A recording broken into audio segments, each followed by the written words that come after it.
Olá, estudantes! Sejam bem-vindos a mais uma aula do nosso componente Recursos e Sustentabilidade. Meu nome é Diana Barp, mas vocês podem chamar carinhosamente de Edi.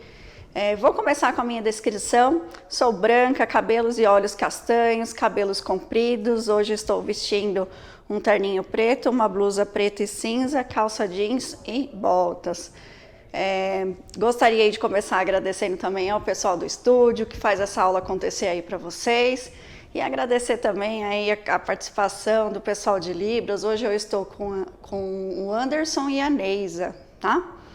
Então vamos dar início aí à nossa aula. O nosso componente é o Recursos e Sustentabilidade. Vamos lembrar que a gente está na atividade 2, Desenvolvimento 1, tá? O nosso aprofundamento, meu papel no desenvolvimento sustentável, engloba a área de ciências da natureza e matemática. A nossa unidade curricular 2 se chama Projeto Casa Sustentável e o nosso componente é o Recursos e Sustentabilidade. Então, vamos lembrar aí de algumas coisinhas que são bastante importantes. Então, elabore aí uma rotina de acompanhamento das aulas, né? Faça aí anotações do seu diário de bordo, que pode ser um caderno, pode ser um bloco de notas, no celular, tá bom? Acesse e realize as tarefas. Então, se não está aparecendo para vocês aí no aplicativo, em breve irá aparecer as tarefas. Siga as orientações e recomendações da professora aqui e também do professor da sala de aula. E não esqueça aí de avaliar a nossa aula, é muito importante para nós esse retorno, tá bem? E aí nós vamos aí para as habilidades, vamos dar uma olhadinha aí nas habilidades que a gente vai ter aí nessa atividade. Então, a gente vai analisar e representar, com ou sem uso de dispositivos e aplicativos digitais, tá? As transformações e conservações de sistemas que envolvam quantidade de matéria, de energia, tá? Para quê? Para fazer o uso consciente dos recursos naturais e lembrar da preservação da vida, ok? Habilidade 7, analisar a propriedade dos materiais para avaliar a adequação do seu uso. É a mesma habilidade da atividade 1, continuamos com ela na atividade 2. Habilidade 9, a gente vai analisar questões socioambientais, políticas e econômicas, tá? Relativas aí, aos recursos não renováveis, tá bom? Nosso objeto de conhecimento vai falar um pouquinho aí dos impactos ainda da extração e mineração dos recursos naturais, tá? E a gente vai investigar e aprofundar o desenvolvimento sustentável, tá? E questões aí socioambientais, políticas e econômicas, só que agora relativa à dependência da construção civil em relação aos recursos não renováveis, tá bom? Então vamos lá, gente, vamos primeiro começar aí definindo o que é um recurso renovável e o que é um recurso não renovável, tá? Então, recursos aí não renováveis são aqueles que se esgotam, tá? Aqueles que eu não consigo renovar, eles vão se esgotar, ou seja, um dia eles vão acabar, tá? E os recursos renováveis, ao contrário. Então, vamos pensar em recursos renováveis. O vento, o sol, tá? Então, são coisas que a gente pode dizer que não vão acabar, tá bom? Mas os recursos não renováveis, aí a gente vai ter uma série de exemplos aí, pensando nos exemplos para a construção civil, tá? Então, lembra que o nosso componente é recursos e sustentabilidade. A gente está falando dos materiais tradicionais que são utilizados na construção civil. Então, eu vou falar dos recursos não renováveis aí dentro da construção civil, tá bom? Então, quando a gente pensa em construção civil, a gente já elencou uma série de materiais que são usados na construção. Um dos principais materiais que a gente usa na construção civil é o cimento, tá? E o cimento, ele é composto por uma mistura de calcário e argila. Então, a gente vai ver um pouquinho da composição do calcário, vai ver um pouco da composição da argila e tem que lembrar o quê? Que esses elementos são não renováveis, ou seja, quando você explora uma mina de calcário, né, a gente vai conseguir retirar o calcário até um determinado ponto, depois essa mina se esgota, e aí é preciso procurar um outro lugar onde tenha depósito de calcário, tá bom? Tranquilo? Então, por isso o calcário é um recurso não renovável. Então vamos lá, vamos dar uma olhadinha aí na composição dos calcários, né? O calcário ele pode ser rico em cálcio, magnésio, e aí a gente tem também o calcário dolomítico, tá bom? Então, o calcário rico em cálcio, o que muda aí na composição? A gente vai ter sempre mais ou menos a mesma composição aí dos 3 tipos de calcário, mais ou menos 1% de dióxido de silício, mais ou menos aí 0,1 de óxidos de alumínio e mais ou menos 0,3 de óxidos de ferro, tá? Esses 3 componentes se repetem aí na composição dos calcários, dos 3 tipos de calcário. O que muda? A porcentagem de carbonato de magnésio e o restante aí de carbonato de cálcio, tá? Então, se eu tiver ali, ó, 2% de carbonato de magnésio, eu vou dizer que o meu calcário é rico em cálcio, tá? Por quê? Porque o restante é de carbonato de cálcio, tá? Se eu tiver ali cerca de 11% aí de carbonato de magnésio e o restante de carbonato de cálcio, eu vou classificar em calcário magnesiano. E se eu tiver aí calcário de 44% de carbonato de magnésio e o restante de carbonato de cálcio, a gente fala que é o calcário dolomítico, tudo bem? Então, vamos lá, vamos falar um pouquinho agora da composição da argila, tá? Então, a argila, o que é, gente? É o barro, né? A gente vê, é muito comum a gente ter artesanatos feitos de argila e tal. A gente vai ver também um pouquinho dos tijolos ecológicos, né? A gente vai ver que é possível fazer tijolo com argila sem ser argila cozida. A gente vai ver direitinho esses outros tipos de tijolos, tá? Mas, por exemplo, um tijolo ele é feito de argila, né? Moldada e cozida, tá bom? Mas a argila também ela é utilizada para a fabricação do cimento, tá? Qual é a composição dela? Então, a gente fala que uma argila basicamente é composta de silicatos de alumínio hidratado. Então, olha lá a fórmula. Eu tenho óxido de alumínio, eu tenho dióxido de silício e eu tenho água, tá? Então, a gente fala que é silicato de alumínio hidratado, tá? Então, a gente tem vários tipos de argila, tá? E essas diferentes argilas, elas provêm dos argilos minerais, tá? Eles são encontrados aí na composição das diferentes argilas, continuam tendo silicatos de alumínio, mas podem ter outros elementos, como magnésio, ferro, cálcio, potássio e outros, tá? Então, a caulinita é o argilo mineral mais comum, tá? E a gente frequentemente aí expressa aí com uma fórmula geral aí da argila, tá? Então, a caulinita, ela contém cáulio, que juntamente com outros minerais, né? Por exemplo, a montimorillonita, esmectita, elita e mica são outros tipos de argila minerais e aí que podem aí aparecer nos diferentes tipos de argilas, tá bom? E aí, gente, eu venho aqui para a composição do cimento. Então, já falei para vocês aí, o cimento ele é composto de um material que a gente chama de clinker. Desculpa. Que é uma mistura de calcário e argila que sofre calcinação. E aí a gente vai ver nos slides um pouquinho mais para frente o que é essa calcinação, tá? Mas dessa mistura de calcário e argila é formado um composto, que é o clinker, que é o composto básico do cimento, tá? Então, o que tem no clinker aí, ó? Tem silicato de cálcio, tem silicato de tricálcio, tem aluminato de tricálcio, tem aluminoferrito de tetracálcio, tá? E tem óxido de magnésio livre, tá? A gente vai ver nas próximas aulas de desenvolvimento, vamos retomar alguns conceitos da formação geral básica, e aí a gente vai ver que cada um desses compostos são óxidos, tá? A gente vai ver também alguns sais, tá bom? E aí vocês vão conseguir, a hora que bater o olho nessa formulação, vocês vão conseguir identificar que tipo de substância a gente vai estar tratando. Vai ser um óxido, vai ser um sal, vai ser uma base, um ácido, tá bom? A gente vai conseguir aí, só de bater o olhinho na fórmula, pelo menos identificar que tipo de substância eu tenho ali, tá?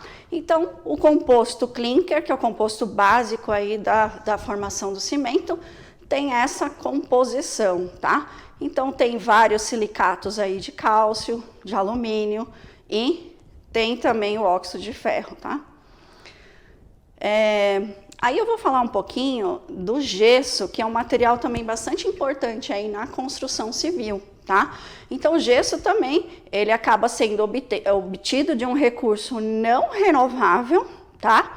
Que é o mineral gipsita, tá? Então, a gipsita, ele é o sulfato de cálcio diidratado, tá? Tem a composição aí estequiométrica média de 32,5% de óxido de cálcio, 46,6% de trióxido de enxofre, tá?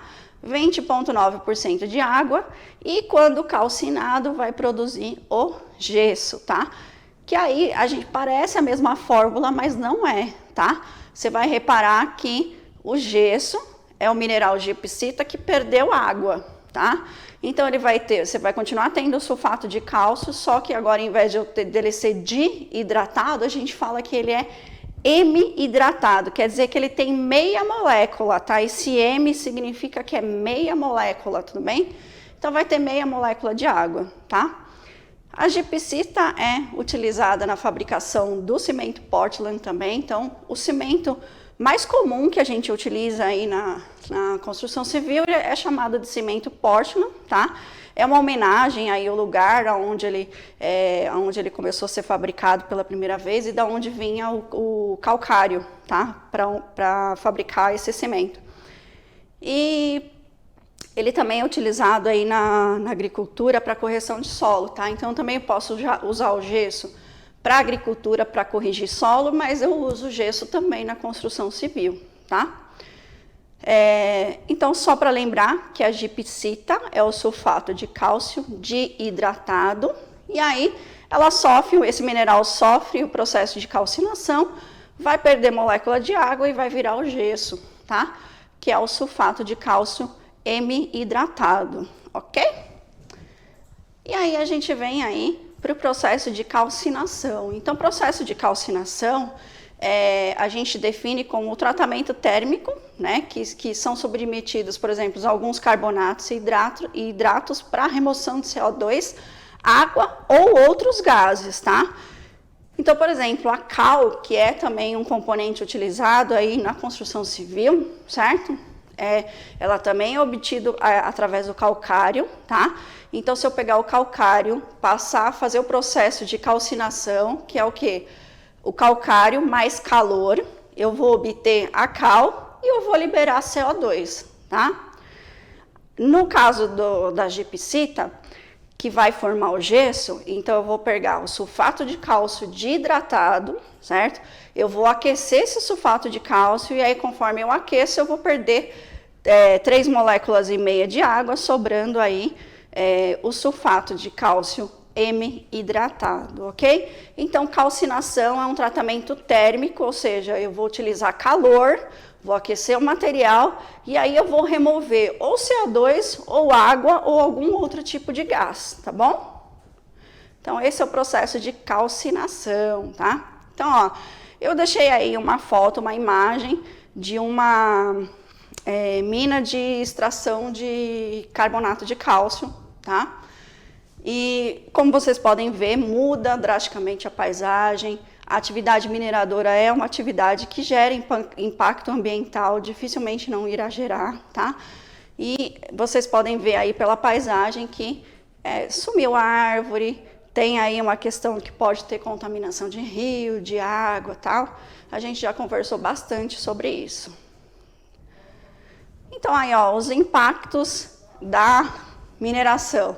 Aumento da turbidez e variação da qualidade de água. Então, lembra que turbidez, a água turva, eu estou me referindo à turbidez. Então, a água mudou de coloração, não está mais transparente, a gente fala que está turva. Então, aumentou a turbidez, varia a qualidade da água, tá?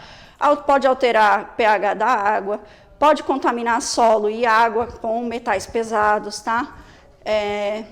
redução do oxigênio dissolvido nos ecossistemas aquáticos. Então, você pode ter um rio, que o rio reduziu o oxigênio, pode ter influência da temperatura. Se eu mudar a temperatura de um rio, eu também mudo a quantidade de oxigênio dissolvido dentro da água, e aí pode morrer aí os organismos vivos dentro desse rio, tá? Assoreamento de rio, o que é assoreamento? O rio vai ficando mais vazio, certo? Você vai tendo a deposição de matéria orgânica, de solo, no leito do rio, e o rio vai ficando mais raso, tá? Poluição de ar e perda de grandes áreas de ecossistemas, tá? Então, não só perda de vegetação, mas perda de fauna, tá?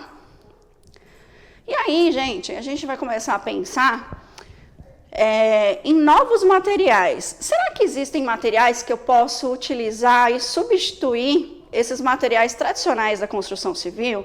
Então, hoje eu vou trazer aí um exemplo de um vídeo, que é um vídeo bem curtinho, mas que vai falar de um material que foi desenvolvido aí uma pesquisa de um tipo de cimento que vai reduzir aí, ele promete reduzir a emissão de CO2 na produção de cimento, tá? Então, um novo material, vamos assistir?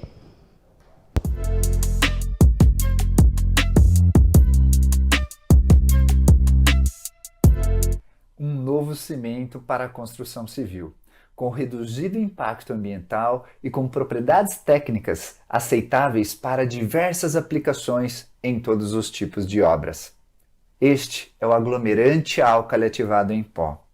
Um material que pode ocasionar a redução em até 90% da emissão de dióxido de carbono quando comparada à emissão da produção do cimento Portland. Eu não sei se você já sabe, mas o cimento Portland é hoje o principal ingrediente da construção civil moderna. Está presente em praticamente todas as etapas, das obras de pequeno, médio ou grande porte. Entretanto, quando olhamos do ponto de vista ambiental, o cimento Portland pode ser considerado como um grande vilão. Porque para a obtenção do clinker, a matéria base do cimento Portland, ocorre uma grande emissão de CO2, o dióxido de carbono, que é um gás de efeito estufa, que contribui com o aquecimento global e com as mudanças climáticas. Surge então como uma alternativa o aglomerante álcali ativado em pó. E ele funciona de modo similar ao cimento Portland.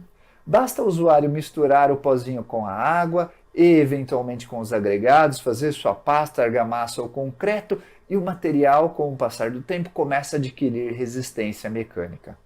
Argamassas feitas com o aglomerante álcali ativado em pó atingiram valores superiores a 30 megapascal aos 28 dias, abrindo um grande campo de aplicações na construção civil. Este material foi desenvolvido por mim, Rodrigo Geraldo, durante a minha tese de doutorado, sob a orientação da professora doutora Gladys Camarini. A pesquisa contou com o financiamento da CAPES e foi desenvolvida na Faculdade de Engenharia Civil, Arquitetura e Urbanismo da Unicamp. Trata-se de uma nova opção de material aglomerante, um cimento mais verde para a construção civil do amanhã. Muito obrigado por sua atenção. Então, estudantes, eu espero que vocês tenham gostado do vídeo. Nas próximas aulas eu vou trazer mais materiais aí que podem substituir os materiais tradicionais da construção civil, sempre pensando na redução do impacto ambiental, tá? Então, nós vamos trazer materiais alternativos aí para a construção civil. Esse é um bom exemplo, né? É um cimento aí novo, reduz aí a quantidade de emissão de CO2 na fabricação de cimento, né? E ele tem as mesmas propriedades aí, ou propriedades até melhores que o cimento comum, tá bom? Então, gente, eu aguardo vocês aí no nosso momento de interação para a gente continuar o nosso papo. Obrigado por terem ficado até o momento. Boa aula, bons estudos, e não esqueça de avaliar a nossa aula.